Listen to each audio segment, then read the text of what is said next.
An ultra quick video today. I love these Gilles engine protectors and the sprocket cover. That's what I'm going to fit. So sprocket cover, first of all you need to undo your gear selector shaft, which is done there, pretty easy, just an 8mm. It's got a little mark on it to show you where to put it back on. And take off the old sprocket cover. A couple of Allen keys required. Can be a bit tricky to get off when you first go to pull it off. It's sort of on there quite well. Got to move a few things out of the way.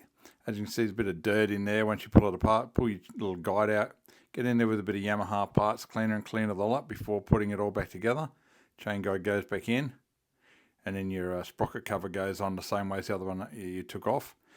It needs to be seated correctly, so just make sure you have a bit of a fiddle with it. Make sure you feel it fall into place. Put your bolts back in, just gentle at first, and tighten them up as you go a little bit at a time.